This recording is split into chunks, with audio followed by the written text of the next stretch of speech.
one time Thoth came to me and he said, do you know one of the stages that this leads to? And I said, what do you mean? He says, someday you will be a star. And I said, you mean like a rock and roll star or what? No, a real star. Because humans are seeds that become suns. It's one of the levels or steps. You literally become a sun. And it was not long after he was telling me that, and this is out of Scientific American. It was really just, I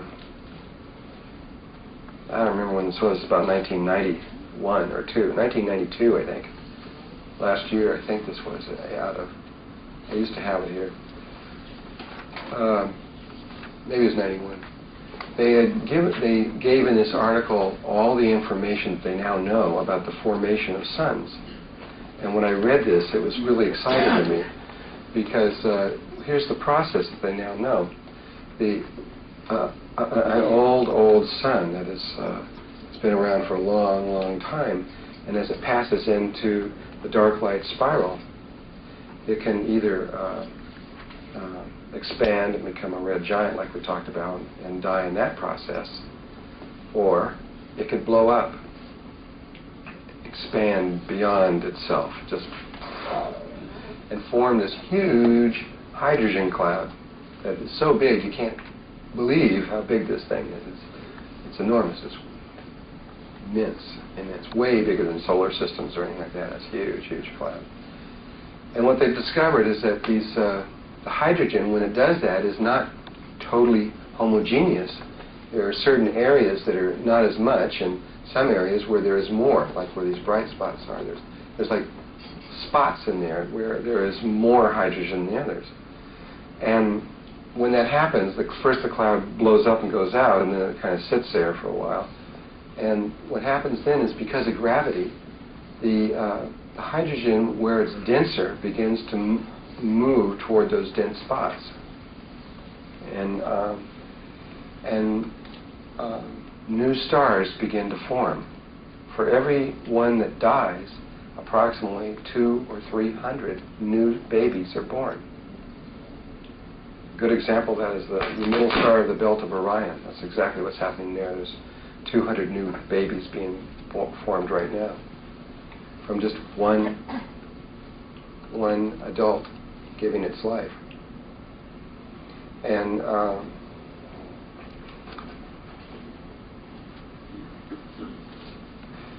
as this, the gas keeps contracting in and coming in and in and in and in, the gas gets to this place where the compression and the heat is such that fusion begins. And it begins a low-level fusion reaction of hydrogen and becomes called a protostar, but the gas is still coming in.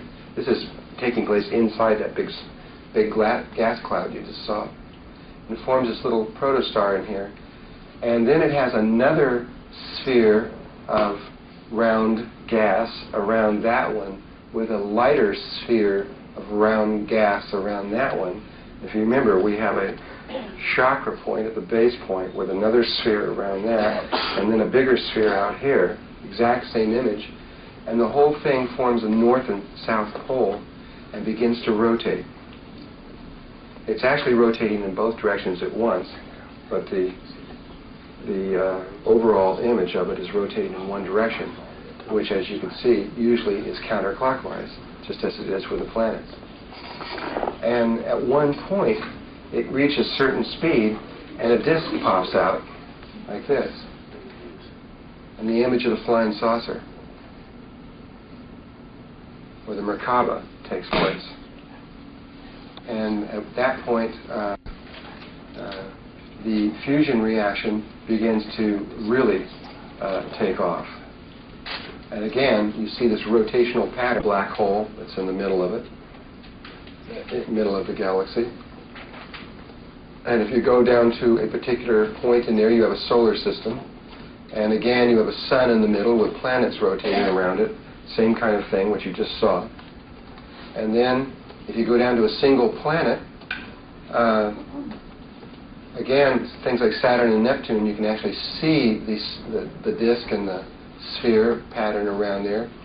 But it's much more than that, and if you study the works of Richard Hoagland, you'll see that planets have these same star tetrahedral fields inscribed in the sphere around them, which they're just beginning to understand through the world bodies and in science. And the same thing is going on. Or you can come down to a human being, and we have the same potential in there. Even if you go down to the molecular structure of the very fabric of the reality, you have the core of the atom in the center and the electrons rotating around that. The same kind of image going on from microcosm to macrocosm. So I say, is it any wonder that it was chosen that that shape would be used for what we call the UFOs and the flying saucers? It would be kind of a natural thing if you were trying to duplicate nature. Like this.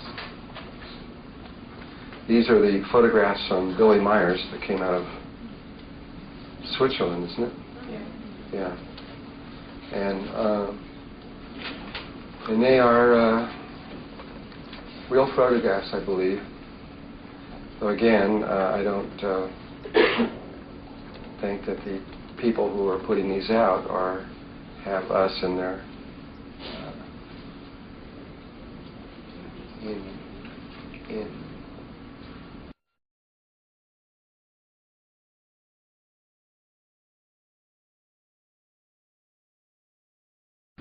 their greatest concern. And though that may all change very soon.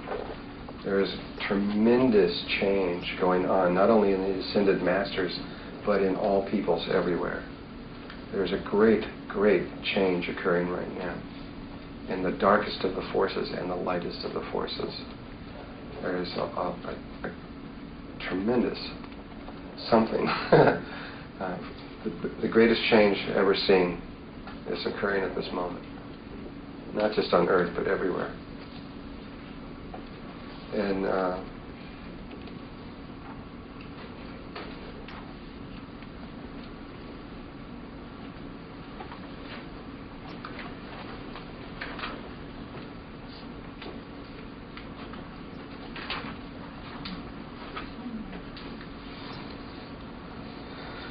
so what I'd like to approach now is who is it that is using these kinds of things and these ships. So I slowly brought this up before. I want to look at there are basically two kinds of people in this sort of two kinds of two basic categories of people. And there are those that use these kinds of external Merkabas and ones that use internal living fields of Merkabas. It's like Archangel Michael. Doesn't have any spaceship. Neither does Raphael. A lot of these people, there's no spaceships at all. And yet they're incredibly powerful beings. And then we've got a lot of these alien beings that are around that are interfering and coming in different ways, who come in on these physical vehicles. I mean, they're physical in the sense that if they lowered their frequency to this place, there's something you can get in and out of. They become non-physical when they change to a different wavelength and go up to higher and higher wavelengths, but they're not Merkaba fields that are linked with a particular person. They're externally created. Well, it all goes back to the Lucifer Rebellion. The Lucifer Rebellion is not the first time this has taken that someone has attempted to do this. There's been at least 3 times before. But approximately a little over 200,000 years ago, a person named Lucifer decided to do something that had been tried in ancient times before. And Lucifer, if you remember, according to the Bible, was the greatest angel that God had ever created. He was the most beautiful, the most intelligent, the number one model that he'd ever made. And he was on the left-hand side, I believe it was. Jesus was on one side. And Lucifer was on the left-hand side of God as the top model. And the flaw, if there is in such a thing, of Lucifer, is that, let's put it this way, it is a natural trait that God gave us to try to become greater than what we already are. And so usually we have these like heroes or people that have already gone beyond, the gurus or whatever you want, people who've gone beyond, that we try to emanate them or to become like them. But Lucifer didn't have anyone. The only one that he had that was greater than him was God. And so he tried to become like God and greater than God. And so his way of, he was so intelligent that he knew everything. He understood all mental patterns. He understood how all things were created. He knew that the Merkaba field was the creation pattern. And so he decided to become as great as or greater than God. And from another point of view, it very well could have been that God understood this, that this would take place in creating someone like this. And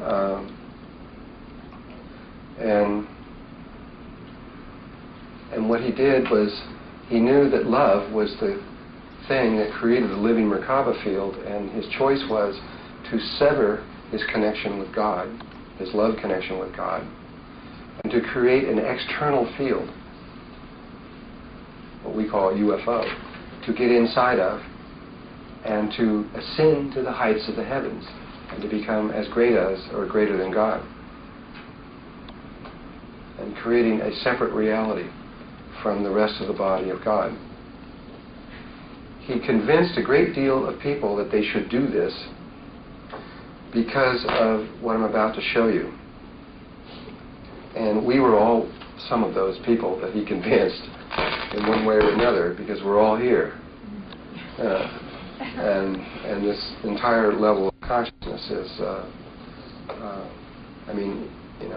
he convinced me in the sense that I'm here to try to change it, but I'm still here.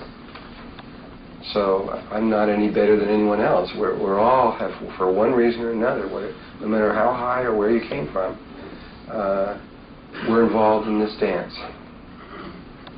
And this is what happened. This is what he said. There was this missing information which had to do with that little sphere that was inside the sphere that would pass through here and the sphere that would happen in the middle. And there's only one way that could be calculated. And it was tied to another possibility of the way that that spirit could move out of the great void. And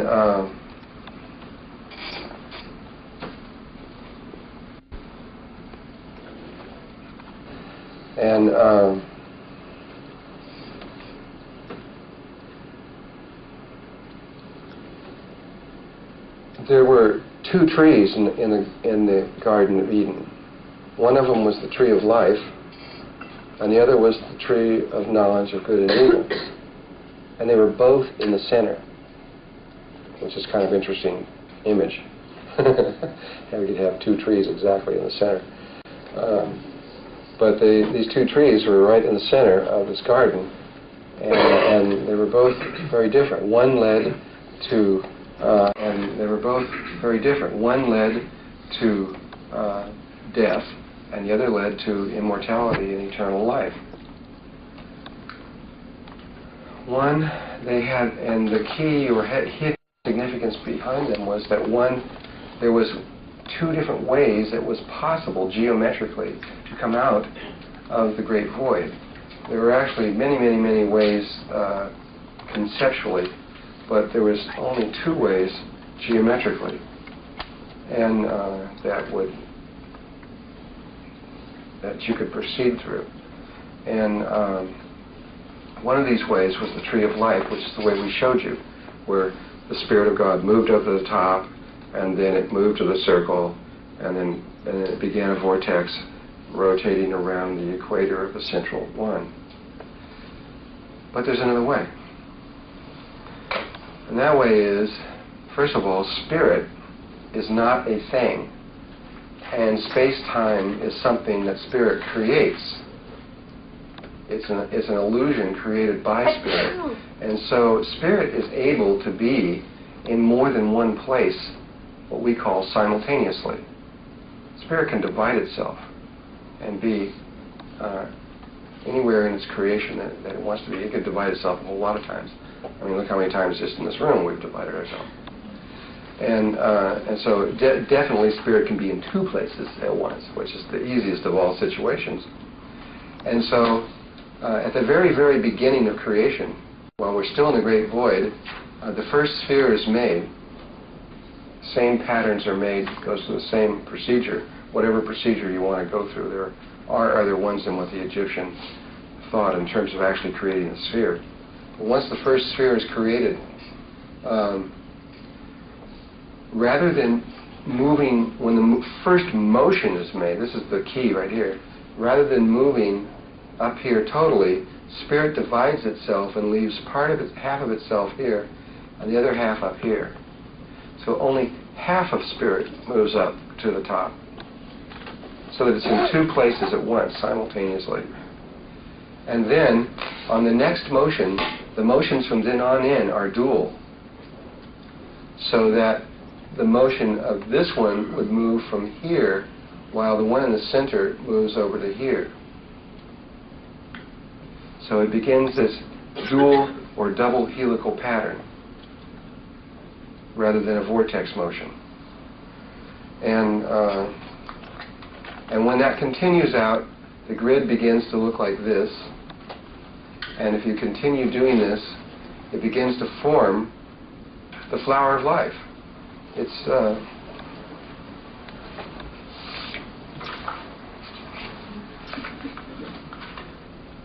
the same flower, the same geometrical images are there. It creates the same laws.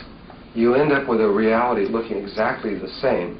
The reality itself, the laws that are contained in that pattern and this pattern are the same, because that is the same pattern as this pattern.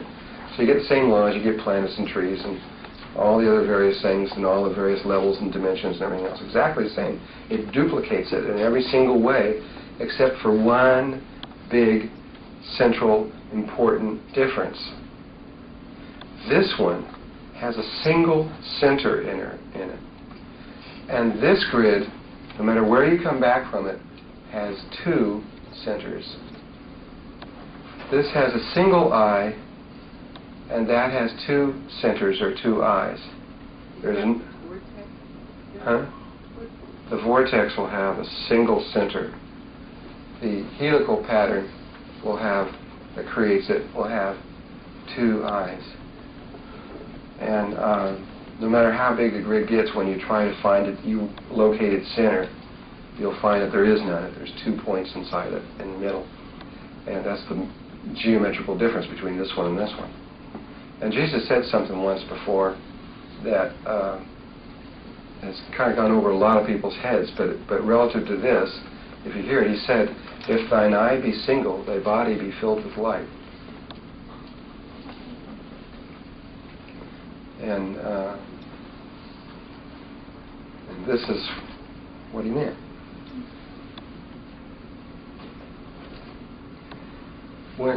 When you look at the geometry of a living, of a consciousness or a body or anything else, you'll find, or I think I mentioned this, that like around a human being there's a cube or a square, and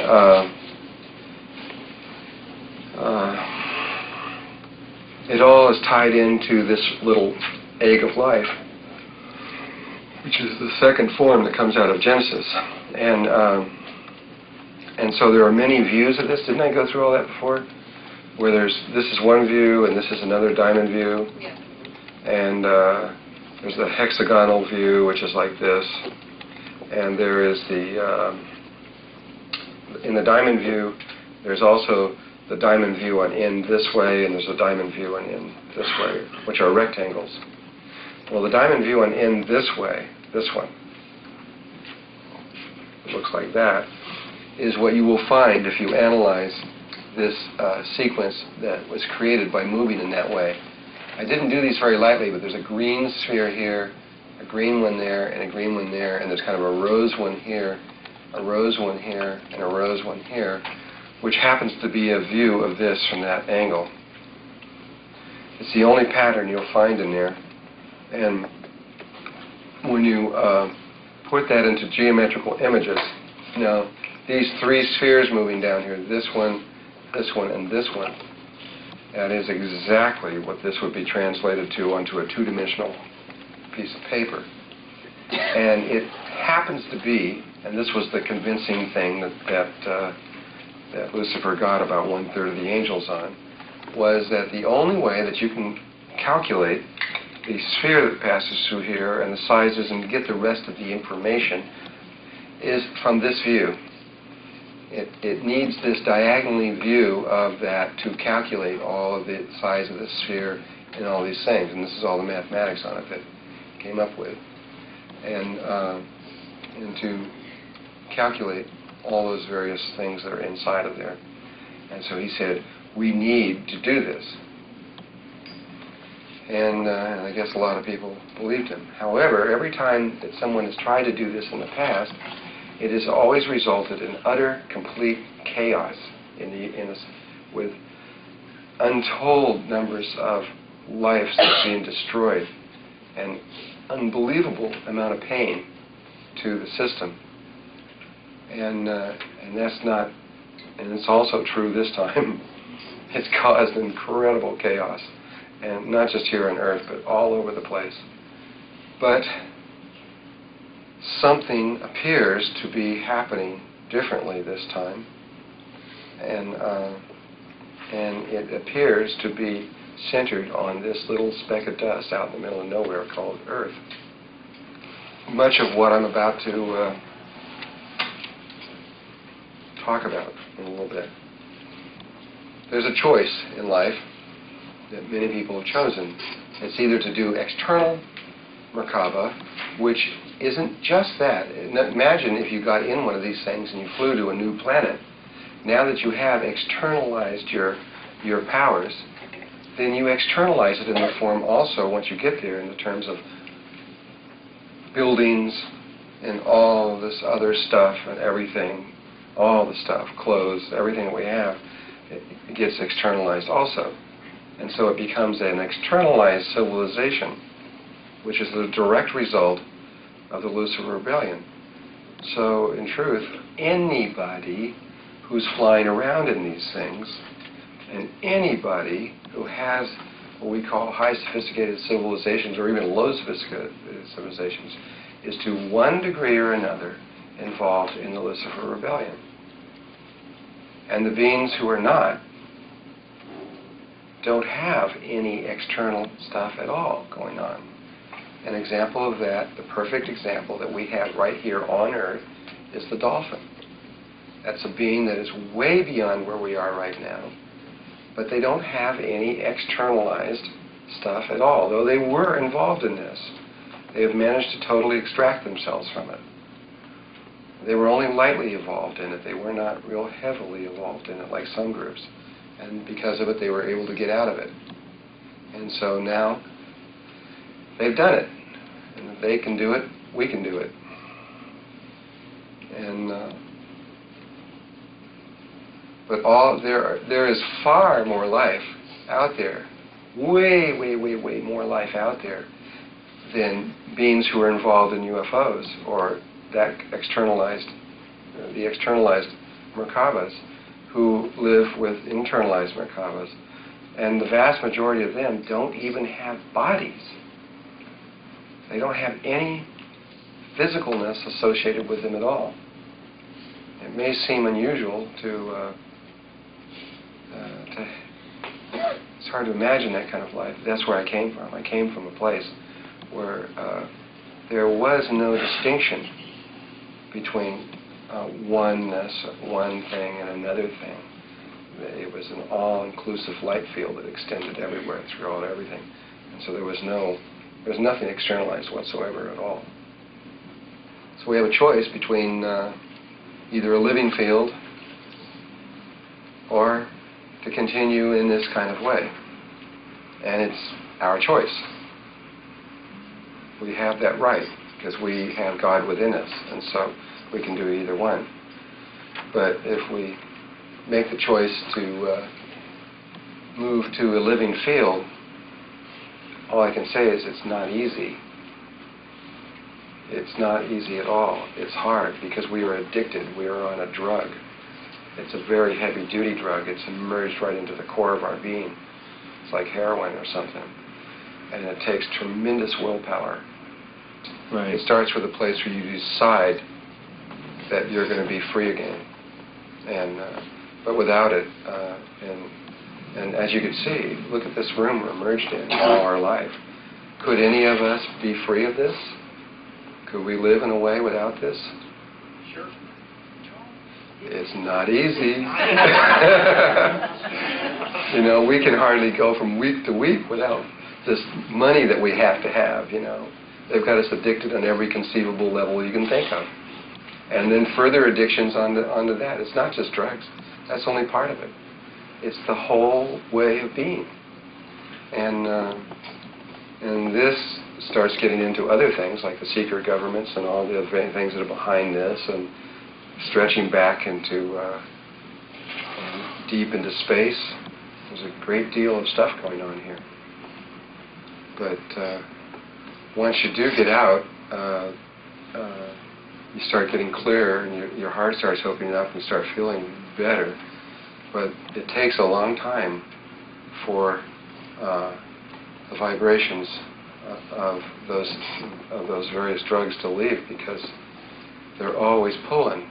It's always pulling, because some of them are very pleasurable and very beautiful. You know, we can do it.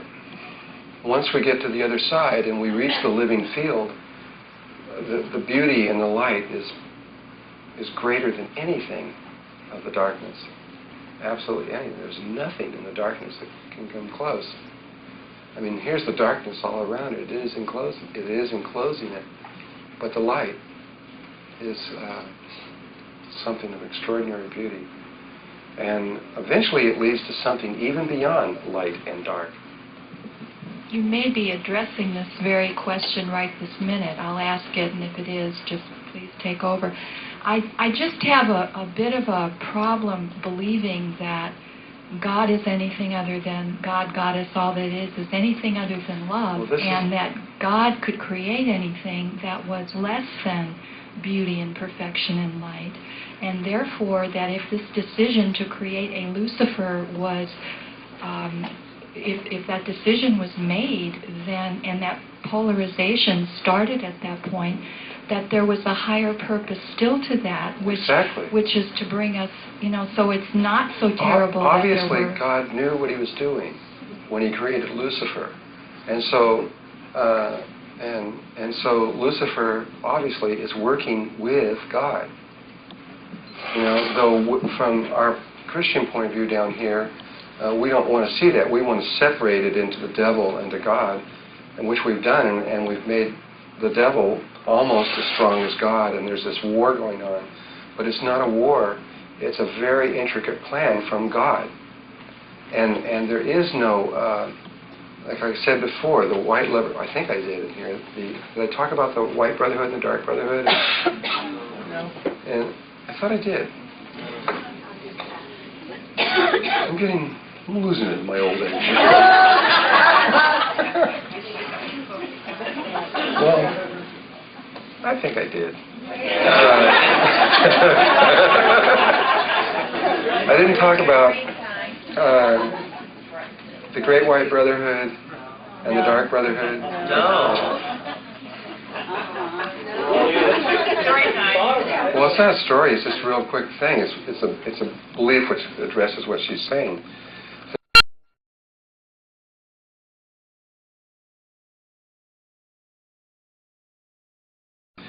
there is two primary forces. There's really more than that.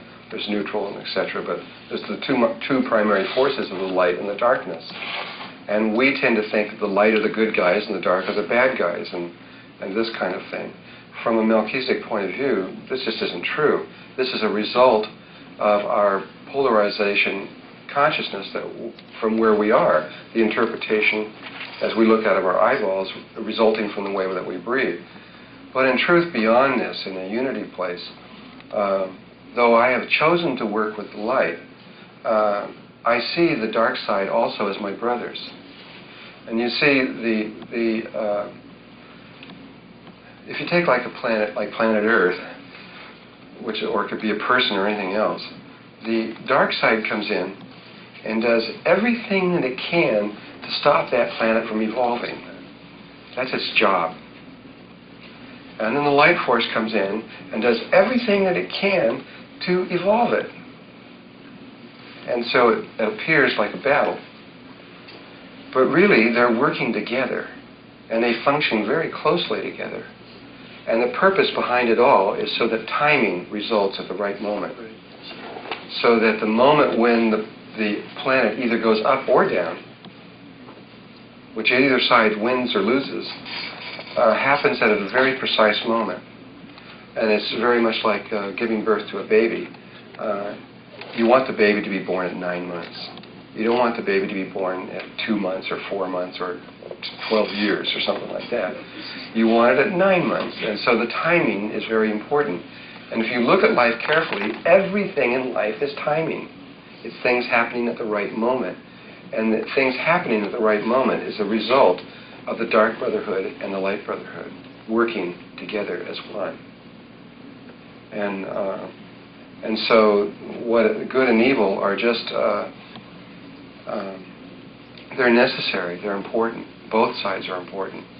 They have to be there at least in the level of life that we are in now.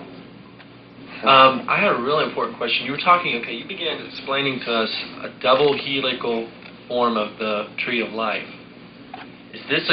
Are we existing on the double helical structure of the tree of life, or the one you've been teaching us the whole class, or are they interconnected? No, we are physically together? on the double helical one. The one I taught is the one that I won't say should have, just the one that we could have taken, but we didn't. We took the one with 2 eyes and a double helical pattern. My question is, why does the symbol of I'm taking it the vortex pattern, that's the only way I can describe it, the flower of life, why?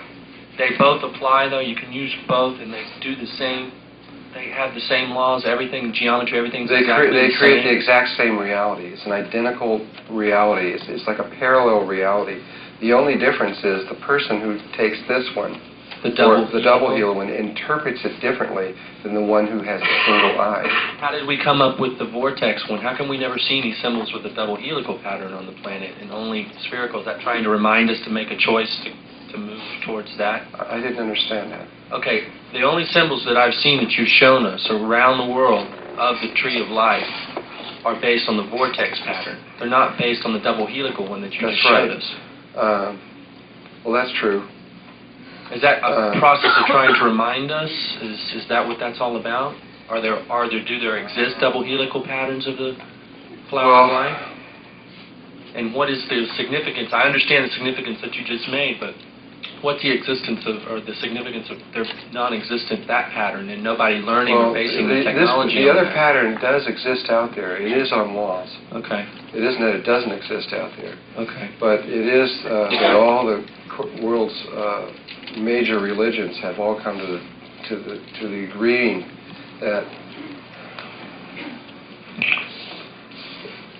that ultimately everyone feels that this is probably the best way, I guess. This is like the sacred symbol, but it is not what has been, not what we have done. However, realize we only really fell into the Lucifer rebellion. Yeah, there's good, evil, and neutral, and there's proton, electron, neutron. There is threeness. I agree. That's what I talked about before. But I was just breaking it in. There are neutral beings, and they're very important. But all they do is just sit and watch. The Cyclops, the beginning ones, had one eye a long time ago. But that's in physical form. When you get into the higher forms of light, the higher forms have a single eye, but the eye is a sphere, and it's all they are. And it sees 360 degrees. And so it's just a sphere of light, like the Arcturians, for example, which is the highest form that we have in this galaxy. They're little spheres of light. They're alive, that's their body, and they're a single eye, and they look out in all directions at once. It's very high level, but there's higher levels than that. Yes. I went to a workshop or something recently, and somebody said something that really irritated me, so I had to think about it for a long time. And what they said was, their understanding was in relationships in life, that if somebody were to be around you and cause you a lot of pain or difficulty, that they were actually somebody who really holds a great deal of love for you and agreed to come back and inflict you with this kind of pain to help you. No, I'm serious. And I thought about it for a while, and I was like, get the hell out of here. But the more I began to think about it, was why it irritated me was because it took away my anger and hatred for the person. It made me actually look at what the problem was. And I kind of really preferred to just be really pissed off at the person. But it was that good and evil thing again. And once I took that away and I stopped looking at that person as being mean to me and actually doing me a favor, whether it's true or not, it really became irrelevant. It still took that away, and I had no choice at that point but to focus on what the problem was and then get rid of it and actually thank them. Although I didn't do that. That took a lot, but I didn't get that far. Well, we grow in the negative situations faster than we do in the positive ones. When everything is just running along smooth and great, nothing's going on, and everything's comfortable, we're on a plateau. Nothing much happens. It's only when something heavy-duty comes along and blows us out of the water that we tend to make the changes and the steps that do it. So the negativity causes rapid growth. If we didn't have any negativity, we wouldn't be here. We'd still, I don't know where we would be, but we wouldn't be here. That's for sure. Drunvalo, is it possible to change from the double helix to the single eye? That's what we're attempting to do right now. That will do it. By attempting to reestablish the other way of breathing and to reconnect the living field, if we're capable of doing this, then we can sidestep we step from one reality to the other one. And our eye becomes single and our body becomes filled with light. We literally become light. And it's a possibility that's always there. It reverts the other way around. It's a possibility for someone who's in light to switch back over to the other side too, to the other possibility. Would this happen for all beings on the earth when it does happen, or does it happen? Well, we're going to talk about that in just a little bit. Okay. Just a couple questions. One is that, and I truly feel this from my heart, and it's been bothering me for many years, that I feel I have a very strong Lucifer connection, but not because I'm from the dark side, so to speak. But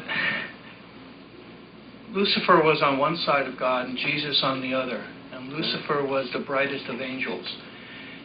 And my true feeling is that instead of he deciding to become a god or better than God, I think he gave the ultimate sacrifice to create a new situation, whereas that even love can move.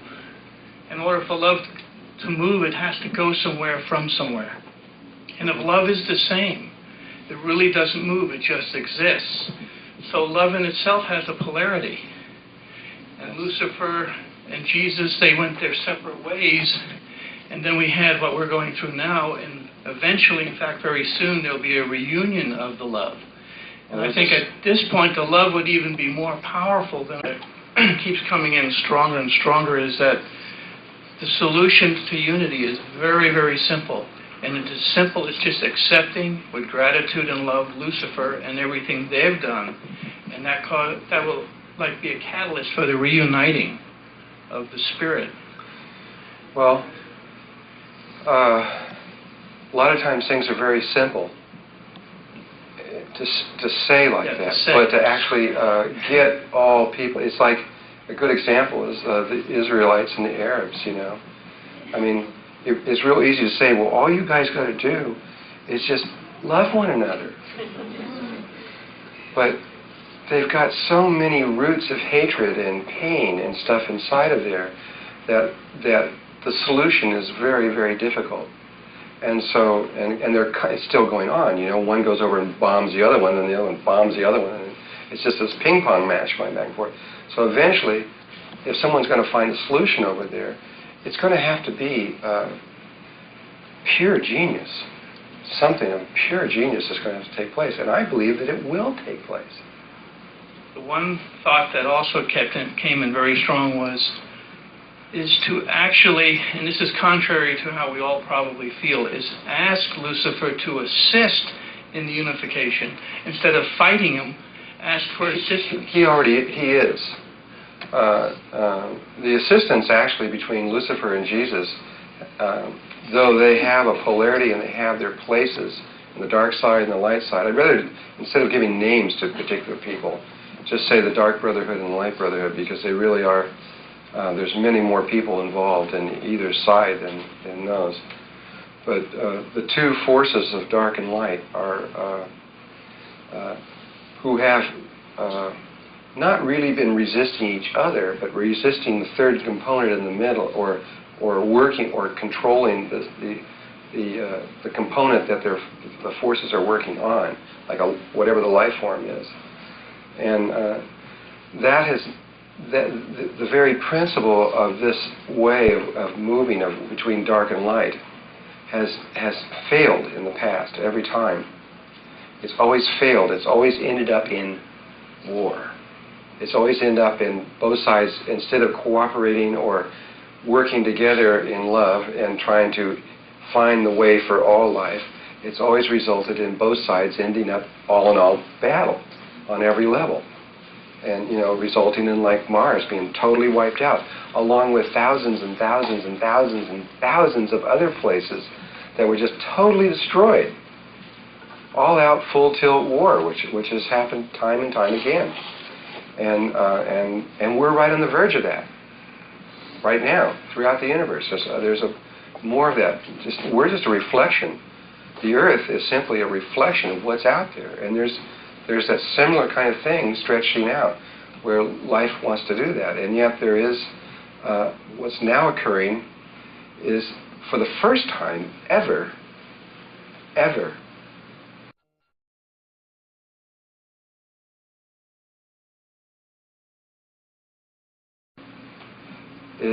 it appears as though God, meaning us from outside the system before it was created, has decided to intervene directly. He never did before, ever. There was no intervention before, and we always ended up with... But now there appears to be something totally different happening here. It's never happened before, and that's what I'm going to have to explain it and get into it, because we haven't talked about it yet. But it's almost as though neither side, neither the Dark Brotherhood or the Light Brotherhood, were able to find an answer on their own. And what the interesting part is that God had the answer, if this is the answer that's occurring right now, had the answer buried as a little tiny seed in between the two, along from the very beginning. From the very, very beginning. And nobody ever saw it. Nobody knew it was there. Until it came down to, we needed to find an answer for a certain problem. And there was only one answer in the entire universe. The little seed was hidden. And when that little seed was used, no one dreamed that that the seed would grow to something of the proportions that it's growing to. It was only meant to work on a planet. And instead, the seed kept growing and is now affecting all life everywhere. without exception.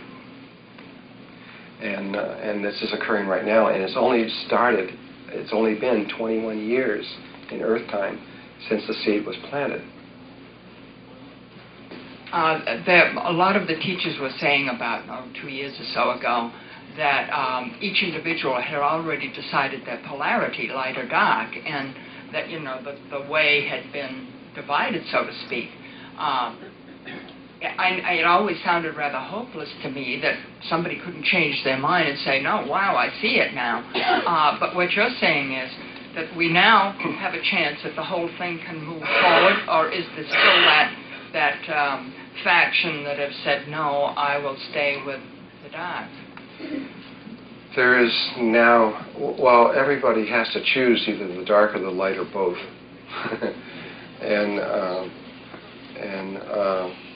And which these guys, that's what these guys have done. These guys have chosen both, this particular group. These are the Pleiadians. They come from a very the sannyasins. And they sometimes play the Dark Brotherhood and sometimes play the Light Brotherhood, depending on what they feel will bring the best balance for the whole thing. If the light gets too strong, they'll play the dark. If the dark gets too strong, they'll play the light. And right now, they're playing the dark. Because the light is now getting stronger. The light's considerably getting stronger than the darkness on Earth. So these are Pleiadian rather than the Greys? They're Pleiadian, yes. Well, are some of the Pleiadians actually mixed with the Greys? They're supporting the Greys. But I thought the Greys had been taken off planet now. Well, this was all done a long time ago. Yeah, these photographs were taken a long time ago. Actually, I don't know if she's allowed the Pleiadians. When we say Pleiadians, this is a big place. There's lots of Pleiadians. I'm not talking about the Pleiadians that most people are familiar with. This is another group. Though they're very beautiful people. Almost all the Pleiadians are very beautiful. They just this group has a long time ago seen the situation. In fact, they saw it from the very beginning. The moment Lucifer made the division, and most people went like this, they just sort of went like that in the middle. And whereas the vast majority didn't even do this, it moved back. The vast majority did not react one way or the other, because they knew that once you react, then you're in it, and that's it. So the vast majority is silent, and it just witnesses and watches, and does not do. I don't care what happens. They won't react. They won't help, nor not help. They won't assist or unassist. They'll just witness, and that's the position that the huge majority of life has taken. And this drama is sort of this little thing is happening inside. It's kind of like a body that is with, you might say, a small area of disease in it. And so you've got a part that's polarized inside of here, where the rest of the body is just watching.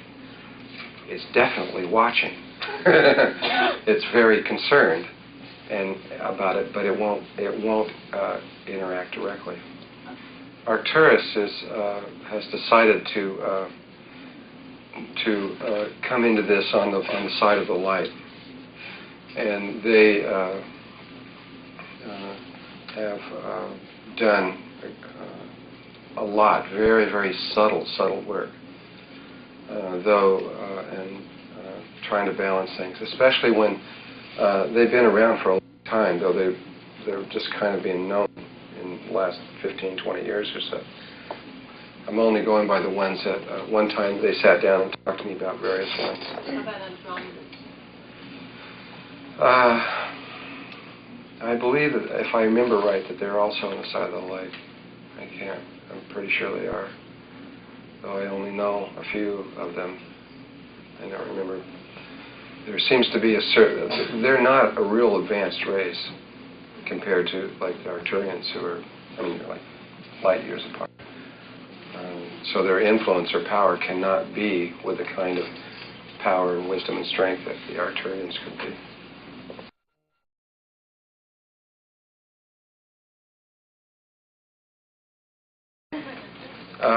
we discovered on Mars, first of all, this photograph. I think this was the Mariner 9, I think it was. It's Mariner frame 1205-78E, whatever that means. And they discovered these tetrahedral pyramids on Mars. They're enormous and huge. You can see them down here. That's the actual NASA frame up here. And you can see these pyramids, or tetrahedrons, to be more precise. These enormous, who knows how many miles high tetrahedrons. Well, of course, that could have just been a phenomenon of Mars, which is would have been interesting. But there they were, these very accurate tetrahedral structures that were sitting on Mars. And then later, it was Richard Hoagland who found this there was this photograph up here, this one shot of a region called Cydonia, which has that name. They were all given names to all the areas on Mars. And they noticed this little thing right here. This looks like surface on Mars you wouldn't have thought of thing, except that that little thing right there looks a whole lot like a human face. NASA said, yeah, and kept on going. But Richard Hoagland took this one face and started looking at it and thinking about it, and he wrote a book about it, I think called The Face on Mars, I believe. But he didn't have a lot of proof. He only had one photograph when he wrote that, if I remember this correctly. And there was very little anything that was going on. That book was written in innocence, pretty much. And then I spent about 2 hours and 15 minutes on the telephone with Richard Hoagland right after he'd written that book, not too long after. And he was very, very excited because they had finally found one more slide. They had went through I think 30,000 frames of the NASA things, a person, and had found another slide, which is what they needed. They needed a sun angle at 2 different angles to really be able to see what was going on, or do any kind of digital enhancement with a computer or anything else like that. They couldn't do it from one point. And so they found this one, which had a different sun angle. And when they did that and they digitally enhanced the face, they found eyeballs and teeth in the face, which made them suspect strongly that it wasn't just the wind that made it do this. And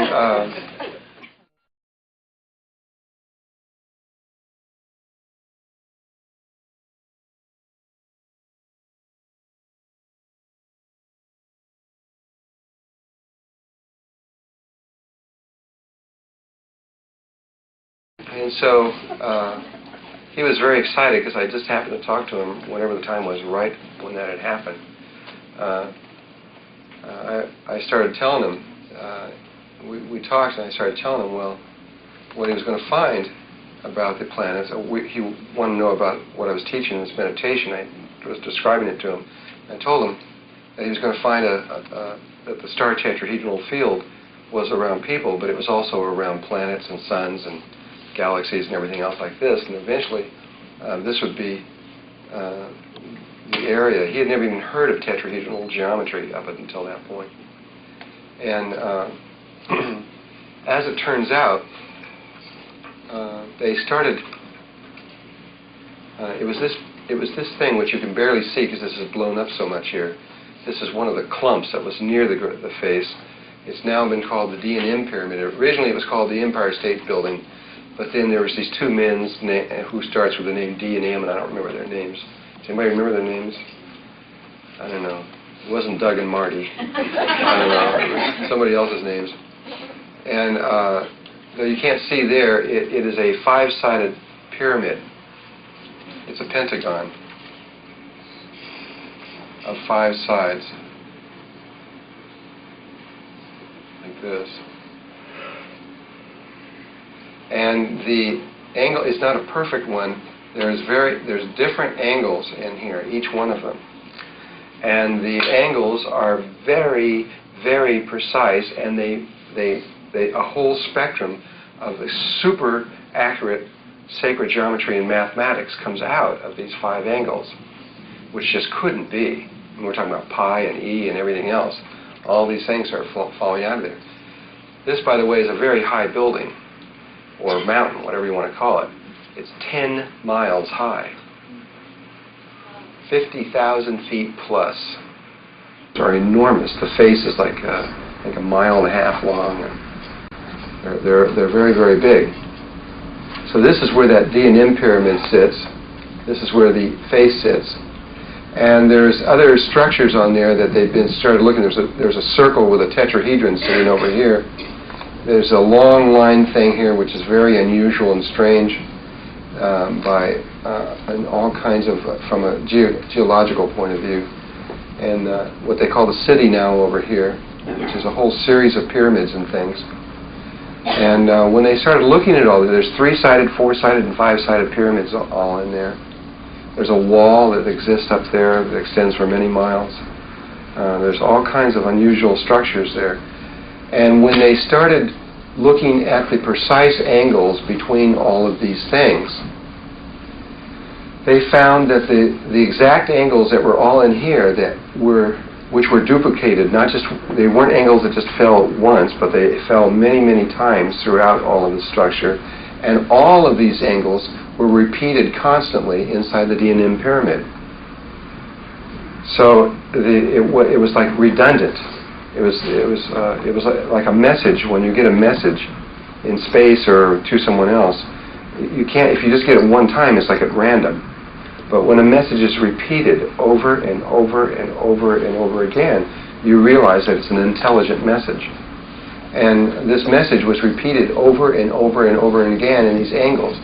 And the message, when they calculated it out and printed it out to see what it was saying mathematically, it had to do with this angle of 19.5 degrees, the angle between the tip of the pyramid, this one, and this ridge that was on here, which is repeated throughout here many, many times and many, many times in the DNA, which is 19.5. Mathematically, this has a very specific geometrical form that it's talking about, which happens to be a star tetrahedron inscribed in a sphere, which is the key to harmonics that we've seen before, and all these other of light and sound and dimensional levels and so many other things, that whoever was doing this, they were talking about this. And later he found out that they began to realize that this, and I'm not allowed to show his movie anymore to you. He doesn't want me to show it, and he's trying to. He's afraid to be connected with me directly because I'm a psychic, and he's trying to do things scientifically, and he doesn't want to be directly connected. So I respect that. I'm not going to do that. Maybe in a few years we'll be able to come back together when life on the planet. I saw the movie actually advertised on TV. Yeah. Well, I really recommend that you see it, and I'll give you the address where you can get it and all those kinds of things. I found all the addresses, by the way, so you can get to them. And whoever had copied them had put an old set, an entirely separate set, and had copied an old set. But I got the new set, which was also in there. I don't understand what happened, but anyway, we got them. What's the name of it? I will copy them. Okay, it's called Richard Hoagland's The Face on Mars, I think that's what it's called. It was a presentation at the United Nations. He also gave the presentation at NASA, but the one at the United Nations is a lot better. Though he has dropped out some real important information that he gave at NASA that he did not give at the United Nations. If you saw both of them, you'd have much more complete information. But anyway, they've discovered now, first, that there was a star tetrahedral field inscribed in the planet Mars. And that this angle, if this was a planet, this angle of this plane right here, strike, and this one, the bottom, this the flat top of this one, and the bottom of this one here, pass through the planet, or of a sphere, at 19.5 degrees north and south latitude. It's actually 19.47 is a little more accurate, but to be precisely on. And that they found now that things like Jupiter, the rotational, there's a dark spot on Jupiter, happens to be rotating at exactly the 19.5 and precisely on one of these points as it rotates.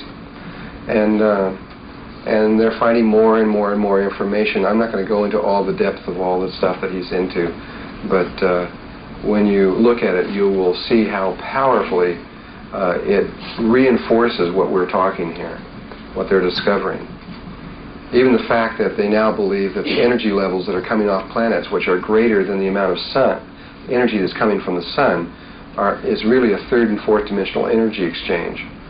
And the hyperdimensional space that is talked about in mathematics that would indicate that from such a shape there would be a hexagonal pattern around the North Pole, and could also explain there at the South Pole. When they looked to the North Pole of Saturn, they found that the clouds were moving in a hexagon. You could actually see it. You could see it, the cloud pattern moving at 300 or 400 miles an hour, I think. These clouds making these turns, just like this. Doing this at huge speeds, going around there like that, forming this pattern right around the North Pole.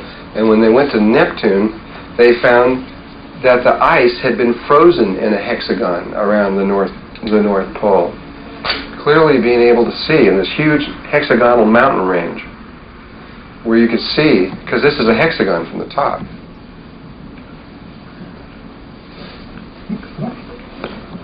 You know, from the side you're seeing it like that. But if you look at it like that, rather than like that, that forms, if you connected the outer edges of this thing, it's a hexagonal pattern. And since then they found that the points like Hawaii sits on the 19.5 latitude, and the equator, the huge volcano that's going off all the time, is sitting on one of these points. And the same way with on Mars, the biggest volcano there is sitting in the same place, 19.5. The sun itself, where the sunspots that come out of the sun, are 19.5 south in latitudes. Yeah. Why it's not on 19.5 latitude, it's degree on the tetrahedron with the show. Degrees? Or 20, or 22, 21, I can't remember. The latitude It's degrees? It's 19.5 degrees, it shows in the film that Hawaii, the volcano sit on 19.5 degrees of the tetrahedron. Oh, okay. It's not latitude. I was saying it's latitude. It's 20. What is the latitude? 21. 21. So it's degrees. Yeah, Oh, okay. degrees on the tetrahedron, and that's Okay. the highest mountain in the world in Hawaii is Mauna Okay. You go from All right. Thank you for saying that. Anyway, however, Richard is only aware right now of the shape of the energy field that's inside the planets and the sun, being this shape, and that it rotates counterclockwise. He's not aware yet that there is two counter-rotating fields, and it's the difference in speed between them that caused the planet to slowly rotate in that counterclockwise field. And there's actually three fields sitting there. This is something that has not arrived at yet. But that's all described here mathematically. Well, what happened here, now we can go back to what happened in Atlantis. Before I ever even talked to Richard Hoagland, and I've got on videos going back 2.5 years even before all of that, back 7.5 years ago, where we talked about how the Martians had come from Mars approximately 1 million years before. Remember I said that their planet was being destroyed, according to Thoth, and that they had to, they decided to get out of there, and they created this space-time vehicle. At the time I didn't tell you what it was. And that they were able to look ahead in time. Remember how I said that? It all sounded kind of weird when you're first hearing that. And then they came back into our future. But what they created, all these buildings and everything, they were creating an external Merkaba, a UFO, a space-time vehicle. The UFO is not just being something that can go from one place to another. It can also move forward in time, because time doesn't exist, only space. And you can move through the space continuum, which is in a golden mean spiral. And so you can move through it and come back through the space continuum and connect in at any point. And so they created that, and this is just the remnants of the experimentation and all that was going on in all of this. Now, Richard thinks that guessing that this is about 500,000 years old. He first started out at 200,000. He keeps getting older and older and older. He's now at about 500,000 years old. Eventually, he's going to find this to be closer to a little over 900,000. If Thoth is correct, because Thoth said it was just a little less than a million years when this took place. And they left there, and they went to Earth and injected themselves into us, and which has been the problem from the very, very beginning. By the way, they've also found a complex on Venus. I just want to put it out there. They found a complex on Venus that is identical to the one in Egypt, with the Sphinx, the three pyramids and the Sphinx and all that. And I know that because I had a woman who was on the mental health committee in Washington, D.C., who was the primary one that determined the rules and regulations of the mental health institutions throughout the United States. And I brought her to Peru, that Peruvian trip I talked about. She happened to be one of the women. She was 45, 50 years old, and something like that. And we happened to be walking. You walk for several days through the mountains, so we had a lot of time to talk. And I was talking to her, and at one point she said that she had just quit the committee. This was in July, I think it was, June or July of 1985. She had just quit the committee, and in that she was saying that there was this real interesting thing that happened right before they had left.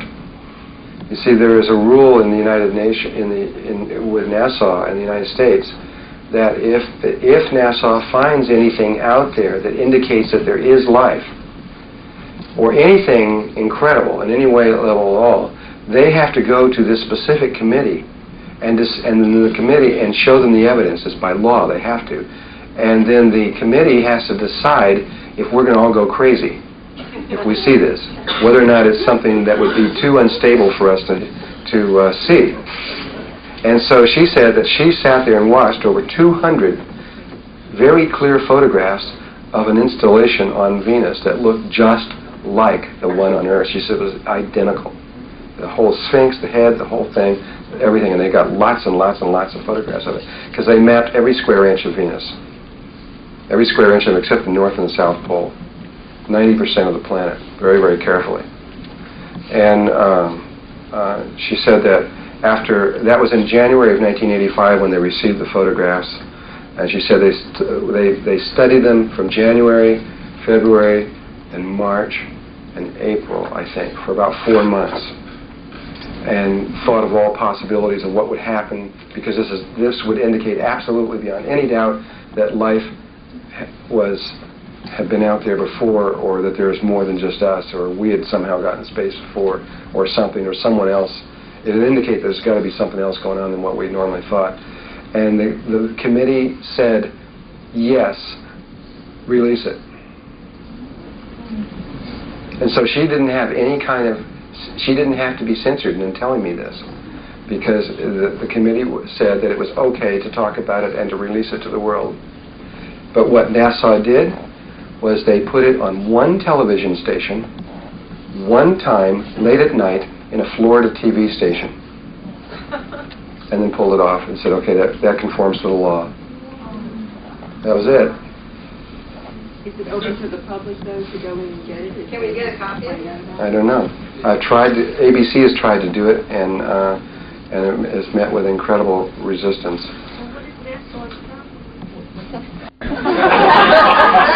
Okay, you'll understand. I'm going to explain to you what NASA's problem is here real soon.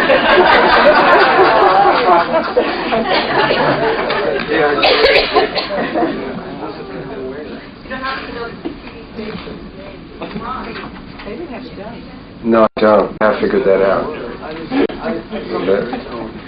Figured out what? Which station needs to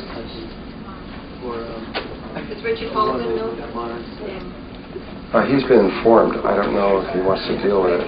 Yeah, actually he knows, because I talked to another person from ABC where all that was discussed and everything. They know. And they know they just cannot get the hardcore evidence because they just won't release it. Did Venus destroy themselves like Mars? I don't know that. I don't know if that was the case or if it just was never developed or if it naturally... they know that there was oceans, the new evidence that's coming out that just was released in the last month. They know that, or they believe strongly that Venus was covered with water in oceans, and that had lots of water on it. And anytime a planet has lots of water on it, it generally develops life. And but exactly what happened, I don't know. Thoth never talked anything about it. Thoth says that the life of Venus is on the fourth dimensional and higher levels, and that it's very healthy and very alive and real together. It's a really, really, really healthy planet. It's the healthiest one of all. Yeah. That the pyramids on these planets are like same as Egypt in that initiation thing? I don't know. Remember the Egyptians keep talking about how they keep leaving here and going to Venus, and so maybe that was like a beacon or a marker or something of that kind of level. I don't really know. I don't know. He just said that the Egyptians had a great deal of connection between there and Venus for a long time, and but exactly what the purpose was or why to duplicate that on there. Just as this one here is on here, Richard Hoagland now thinks that this has been duplicated in England. This very complex. Who has that here? Somebody showed me. You have it? He has it on his video, but they're developing it more and more now. They believe that the entire system of the rings, the thing, the mountains, the Indian pyramid, the face, etc., and all these things have been someone purposely went into England and clearly marked out every little detail onto the English landscape. That was on Mars. And it's all centered around the primary one is the Stonehenge, which is that's another one that's coming up here real soon. I can't remember why I had that on there. Well, I don't have any idea why I put that back on there again. But Stonehenge has certain lines going through it. I don't know if I have this on here, where you mark them out and everything like this. And one of the primary lines of Stonehenge connects directly with the apex of the Great Pyramid. And so there's this connection.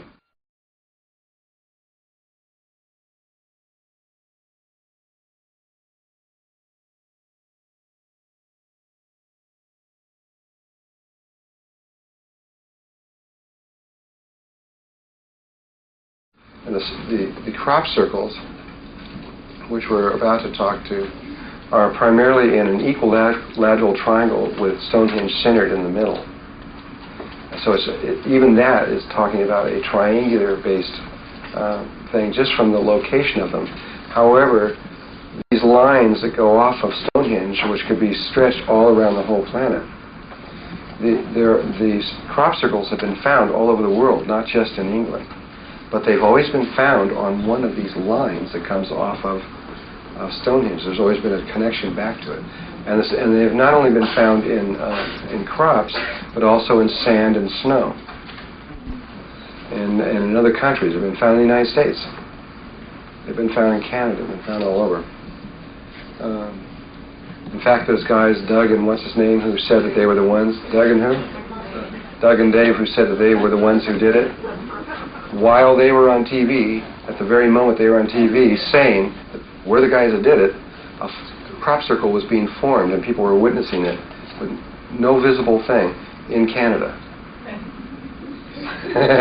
So those guys are really good.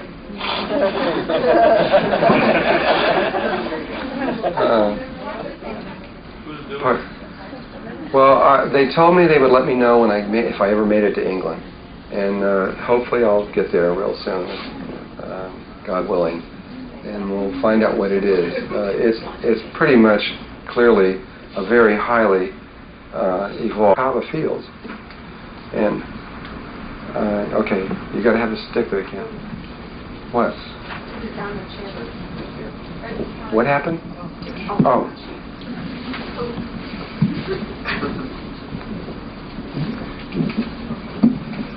This particular crop circle is talked about in quite length on a tape that was made by Norma Milanovich that channeled information from the Arcturians. And the little circle that's down in the bottom right-hand corner with all those little, like a half circle and then a little jog, another half circle and a little jog. Those are something about, was it the spiral steps that go into the Queen's Chamber? That are in the exact relationship. There's something encoded in this that relates directly to the geometry of the Great Pyramid. Well, I could see that could be true. You could see this making a quarter turn and a 90-degree turn. And again, we saw just in the chakra centers how you have this 90-degree turn every quarter of these things.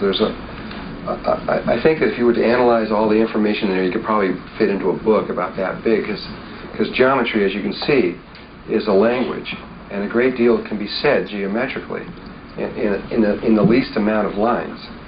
And I mean, you can just put this on there, and it says a lot. But when you're putting something as incredible as this, and all these various levels, and all these rotational speeds, and all these other things that are on there, and so many things, even the distances between each one of these things and all this stuff. This is not done by just some bunch of college kids or something. I mean, there's somebody behind here which has a great deal of understanding. And when you start seeing that the information that's in the crop circles is also on Mars, and it's not only on Mars, but it's also into the sacred sites that are all around the world. The same information is embedded in there. And the angles and the shapes and the stones and the things that are going on all over the whole planet. Not just in the Great Pyramid or Stonehenge, but all over the world. They're all interlinked. There's 83,000 sacred sites. And they're all, one thing points to the next. Richard Hoagland was trying to bring up someone else's work, who I can't remember his name in the film. And this, again, we've also been saying how in the very beginning they made that hole in the desert near the Great Pyramids, and then they were laid out in that spiral from there. And then from there, all other the sacred sites were laid out to all over the whole planet, each one interconnected to the next back to that single little hole. And that this was what it was all about, both in Mars and what's going on. This is present day. This is right now. This is something going on right now. And not a million years in the past, or in the last 13,000 years. This is something present. But all these things are all interconnected all over the world, and the purpose was to create the Christ consciousness grid. This is the purpose behind all of it, though not what was on Mars. That was not the purpose. Now, who's doing this and why? I really don't want to say now. I have certain thoughts about it and feelings about it, but I don't even want to say until I go over there and have the experience myself and see what's going on, and let them say to me. They have seen the experiences of people that have seen various ships. They tend to be extraterrestrial in the experiences of people who have watched the things go on, in the spheres of light and the kind of ships that they talk about that are doing this. Whether or not this is true or what's going on, I don't know yet. I don't know. Yes. I'm a member of the Crop Circle Research Society in England, and at the end of last year we had the chairman came and gave us a lecture, and at the very end of the crop circle season, which is just before the harvest, an individual who was so fed up with seeing symbols came out of the pub one night and said, why won't they write something? Why don't they just write something in the crops?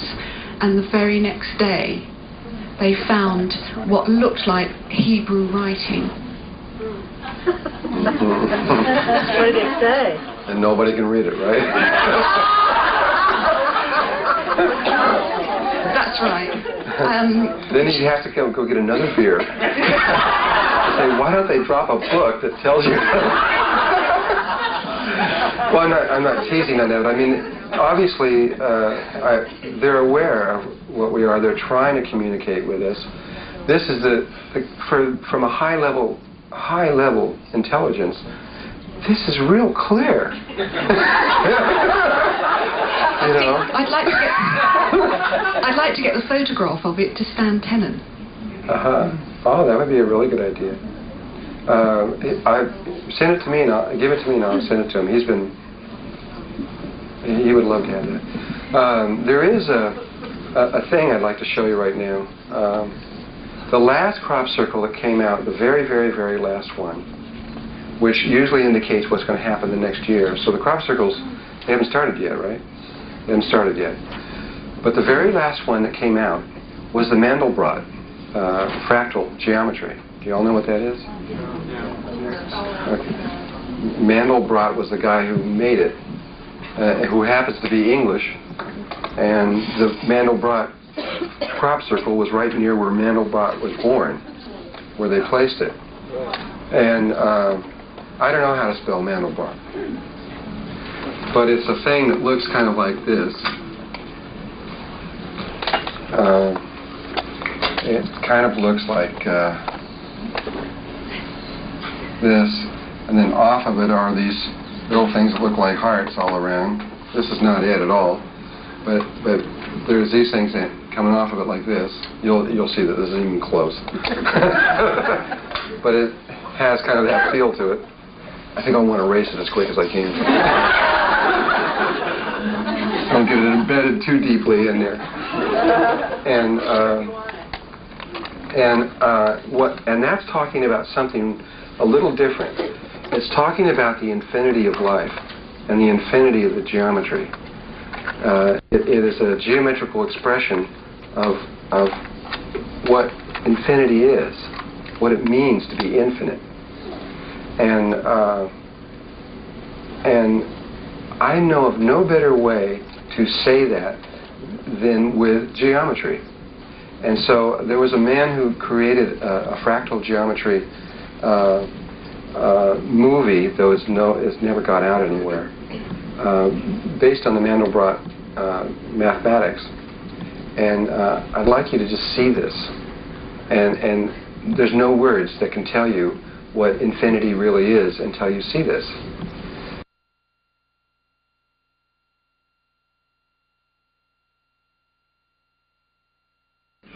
We kind of left off about 6,000 years ago in Egypt, or 4,000 years ago, whenever it was.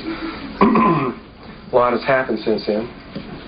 And but in present day time, there was a certain series of events that led up that had a lot of implications on the Earth, and we need to see what those were.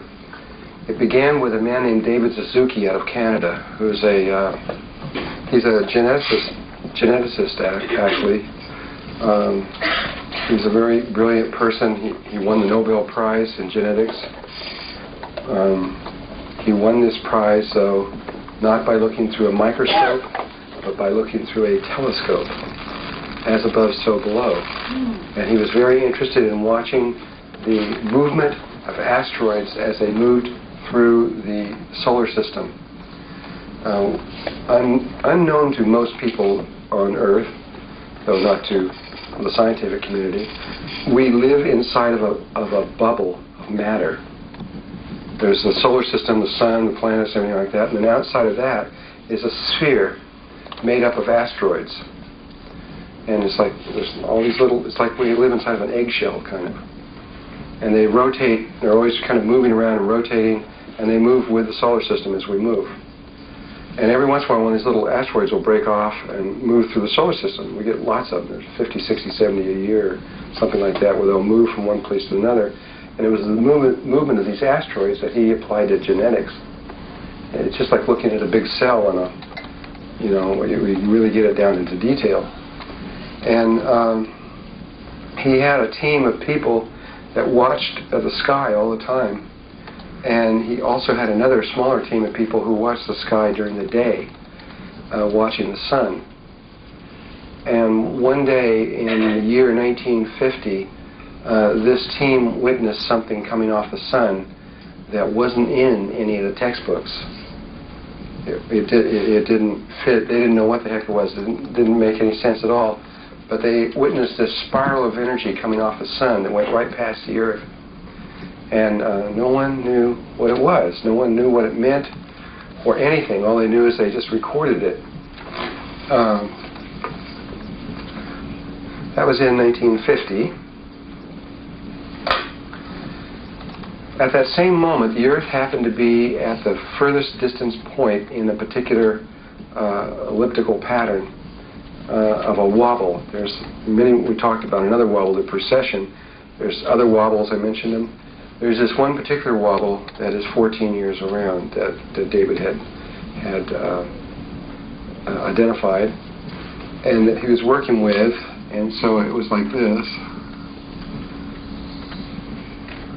There was this it took 14 years to go around this one thing, and there's these points here, and the Earth happened to be sitting right there when the sun did this thing, whatever it was. And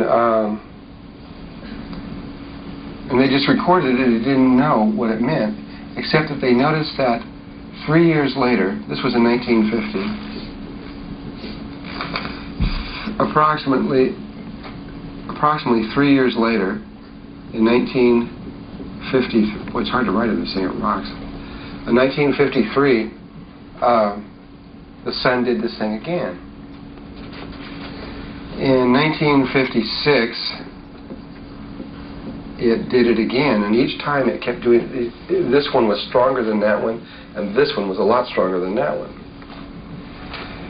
And then in 1957, we were on the other end of this thing, of the wobble, and it had been calculated that we were not where we were supposed to be. In other words, the wobble had started to enlarge, like that.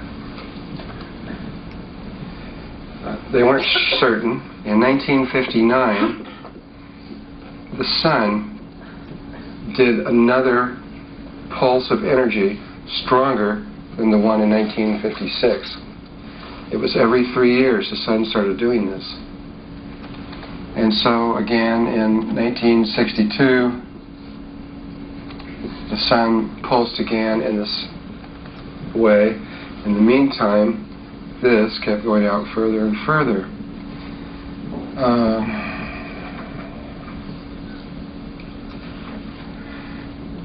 In 1964, we'd come around one time on here. It was at that point that the David Suzuki team was convinced of something. However, they kept it secret unto themselves until the year 1968. They calculated further for a long time, for another 4 years. They wanted to be certain that it was true. In 1968, David Suzuki published a scientific paper that was really only released to Canada, the United States, and certain other governments. That it was the belief of this scientific team that there would be an explosion of the sun of unparalleled levels, the likes of which we had never seen before, in either August, September, October, or November of 1972, which would be in 4 more years, and that that by the end of the century, and they had a very specific time, we would have a new North and South Pole. They were convinced of it, and they had very powerful proof to come up with this, that the axis of the Earth and such was beginning to wobble outside of its normal wobbles. And the world governments became aware at this time. David Suzuki, actually even sooner than then, was given unlimited funds. Any amount of money whatsoever, didn't make any difference, whatever he needed. They gave him the University of British Columbia, he could have it. Anything he wanted, didn't matter. They gave him a 9-story building filled with all the scientists that he wanted and any equipment he wanted. Trudeau would have given him anything, it didn't matter. The Canadian government began to build these spheres that would house 12 males and 12 females. They were high up in the Rocky Mountains, and they could survive under any imaginable conditions that you could think of. Even if the oceans went over the Rocky Mountains, which was a very definite possibility, they were designed to break through the crust and float. They would go through any conceivable scenario, hopefully and they built several of these as survival things, because to them this was real. The United States also began to build underground terminals and things all around the world, from Pine Gap, Australia, to all the way up into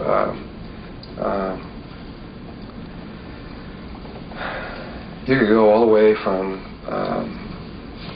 Colorado Springs, Colorado, all the way deep into White Sands, New Mexico, and all the way over way the heck into the middle of Arizona underground right now. Never come back, never surface. All this stuff was in the name, of course, of war and atomic bombs. They give it other names. But underneath all this, they knew that we were heading for big-time trouble very, very soon. And they were preparing.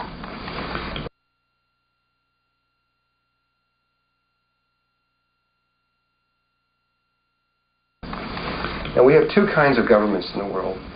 We got the outer governments of the people that we know, like Clinton and Bush and these kind of guys, Gorbachev, who are out there on the TVs and appear to be running everything, but which are not. And underneath this, there is a group of people who are, in essence, really the richest people in the world, who have been together a long time ago, and it really goes all the way back to Atlantis, that have a great deal of Martian blood in them, that can really control the world and all that goes on in the world. They control the wars, and when the wars start, and when the wars end. They control the famines and famines, and when they start and when they end, and they control. You'd be amazed at what they can actually do and what they can't do, and what they have done and what they in the past. And at this point in the game, at least up until a few years ago, they really weren't too concerned about us. We were just being used on a lot of levels. When the secret government found out about this in 1968, and probably had a pretty good indication even as far back as 1964, they decided to make some changes. Number one, it was determined from the report and everything else that more than likely there wouldn't be a building left standing on the planet from this thing, that whole continents would go up and down, that there would be massive changes under all of this. And so the secret government decided that they were going to, that they couldn't stay on Earth, that they were going to get off the Earth and leave, because the Earth was going to be devastated so much. And so they joined the United States and Russia together as one country a long time ago.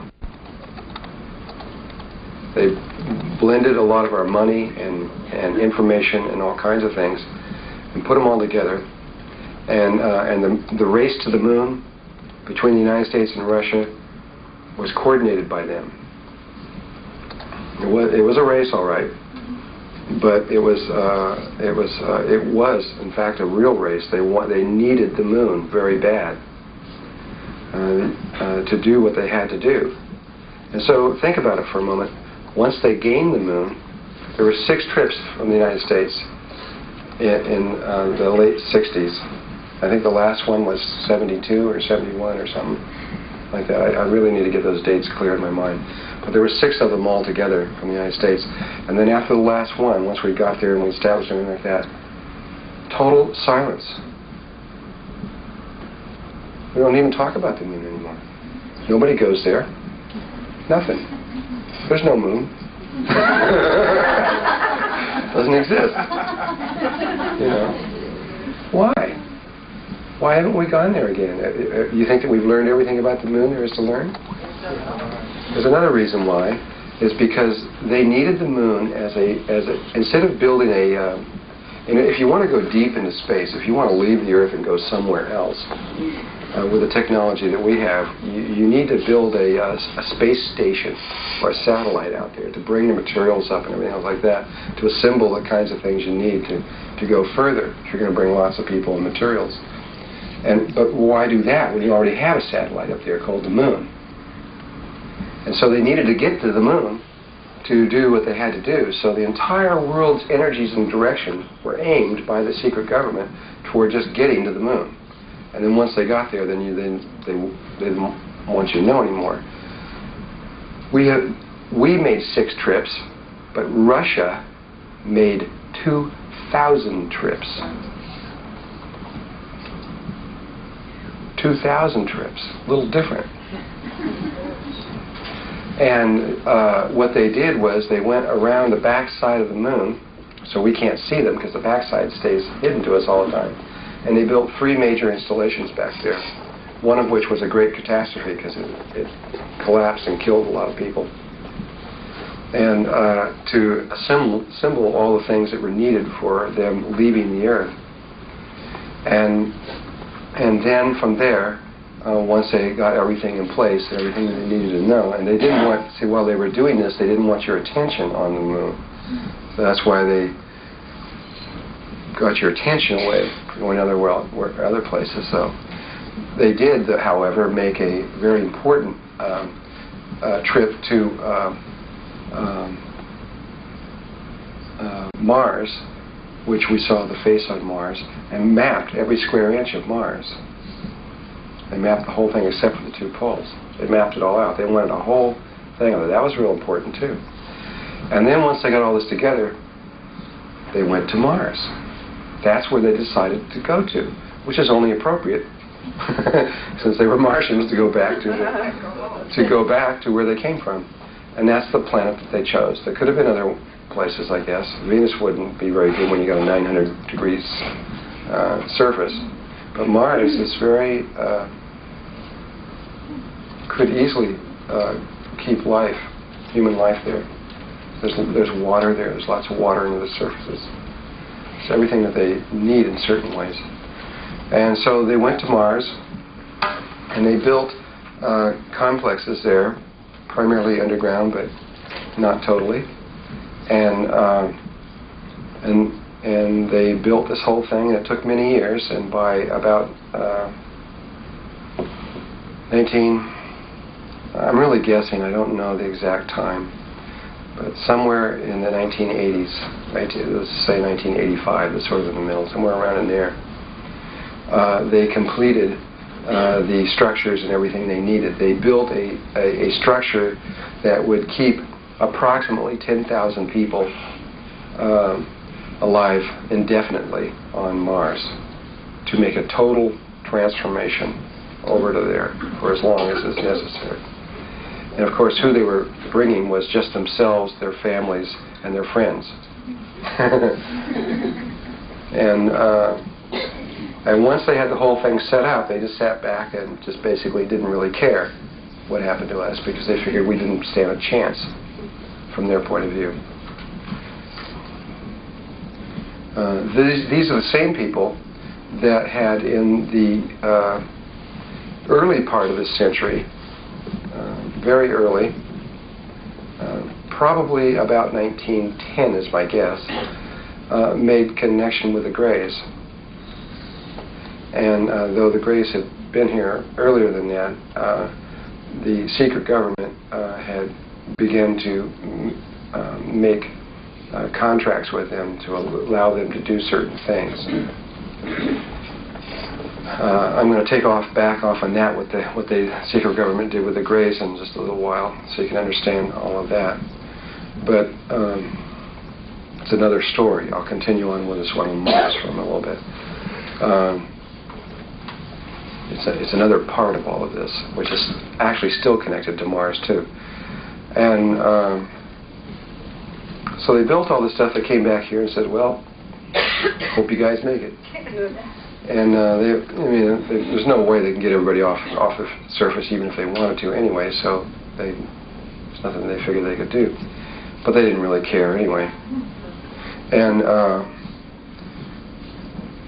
And then about a few years ago, and I don't remember the dates and times in this either, it's not real important, but I guess time has really been kind of going by here now. I guess it's been,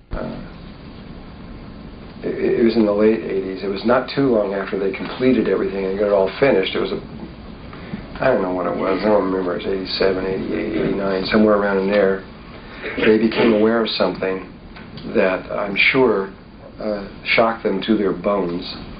And that was that it isn't just the Earth that is going through a new North and South Pole, but it's all the planets, including Mars, all of them. And so all that work was just for nothing, just a waste of time. At which point is, even though they have technology beyond your imagination, they are technically incredible what they can do and what they can't do, and what they're capable of doing. They still don't have the ability, no more than the Greys do, to leave this place and go to the next octave, which appears to be, by everyone's knowledge, going to be a necessity. Just as if we were, it's just like if we were in an airplane that's about ready to run out of gas, we could all see that we're going to have to land real soon. Well, we're in a situation where we're about to run out of gas, only that's not a real good explanation, and we're going to have to do something. We're going to have to make a change. But the way God has done it is we're going to have to do this all together. The concepts of polarity and good and evil and such, and the ideas that you can just forget about part and move toward another one, won't work in the dynamics of the situation that we're in. And they've become aware of this. And so because of that, they have tried to rethink things, and they have tried to allow certain changes to occur in the world that normally would never be allowed. For example, it began when the allowance of the Berlin Wall to fall down, and all the changes that's been going on in Russia, and all the incredible rapid changes that have been going on politically. I mean, you don't realize how fast things are going. Maybe you do, but usually these kinds of changes don't happen overnight. But they've been happening overnight only because the secret government has allowed them to happen. They've allowed these changes, which have been wanting to be changed anyway by the people, and so they've allowed the situation to continue. If they could ever figure out a way how to leave us behind and make it through, they probably would. Still at this point.